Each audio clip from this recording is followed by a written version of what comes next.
we need to deal with the disillusionment that many of Europe's citizens feel towards the European Union as an institution. And these concerns are not just in Britain, but they are perhaps greater here than anywhere else in the European Union today. Now, we've already passed a law to guarantee that no powers can transfer from Britain to Brussels ever again without the explicit consent of the British people in a referendum. But if Britain is to remain in the EU, we need to do more. And really, it boils down to this. We are a proud, independent nation. We intend to stay that way. So we need to be honest about this.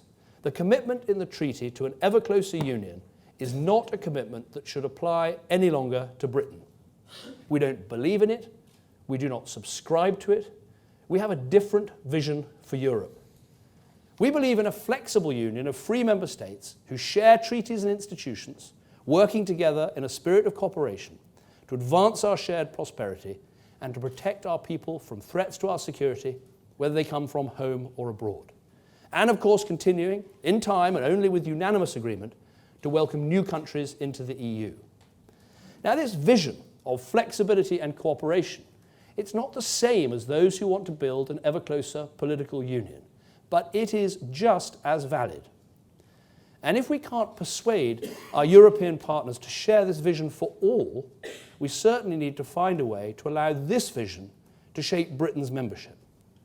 So I can tell you today that as part of our renegotiation, I'm asking European leaders for a clear, legally binding and irreversible agreement to end Britain's obligation to work towards an ever closer union. That will mean Britain can never be entangled in a political union against our will or be drawn into any kind of United States of Europe. We also need to ensure that while the European Parliament plays an important role, there is a more significant role for national parliaments, including our own parliament right here in Westminster.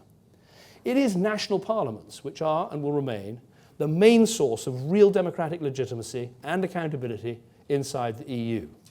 It's to the British Parliament that I must account on the EU budget negotiations or on safeguarding our place in the single market. Those are the parliaments which instill respect, even fear, into national leaders. So it's time to give these national parliaments a greater say over EU lawmaking. Now, we're not suggesting a veto for every single national parliament. We acknowledge that in a Europe of 28, that would mean gridlock. But we want to see a new arrangement where groups of national parliaments can come together and reject European laws which are not in their national interest. We also need to address the issue of subsidiarity, the question of what is best decided in Brussels and what is best dealt with in European capitals. We believe that if powers don't need to reside in Brussels, they should automatically be returned to Westminster. So we want to see the EU's commitment to subsidiarity fully implemented, with clear proposals to achieve that. In addition, the UK will need confirmation that the EU institutions will fully respect the purpose behind the Justice and Home Affairs protocols in any future proposals dealing with justice and home affairs matters, in particular to preserve the UK's ability to choose to participate. In addition, national security is and must remain the sole responsibility of member states, while recognising the benefits of working together on issues that affect the security of us all. Now, finally, in this area, people are also frustrated by some legal judgments made in Europe that impact on life in Britain. Now, of course, this relates as much to the European Convention on Human Rights as the European Union, which is why we need to act on both fronts. So we will reform our relationship with the ECHR by scrapping Labour's Human Rights Act and introducing a new British Bill of Rights.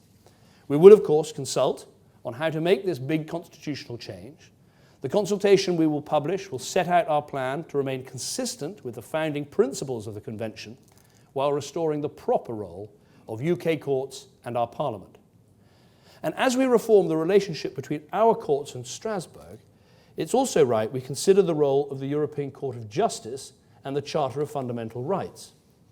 So as was agreed at the time of the Lisbon Treaty, we will enshrine in our domestic law that the EU Charter of Fundamental Rights does not create any new rights. We'll make it explicit to our courts that they cannot use the EU Charter as the basis for any new legal challenge, citing spurious new human rights grounds. We will also examine whether we can go one step further.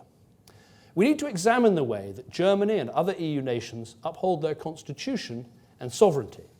For example, the Constitutional Court in Germany retains the right to review whether essential constitutional freedoms are respected when powers are transferred to Europe. And it also reserves the right to review legal acts by the European institutions and the courts to check that they remain within the scope of the EU's powers, or whether they've overstepped the mark. Now, we will consider how this could be done in the United Kingdom.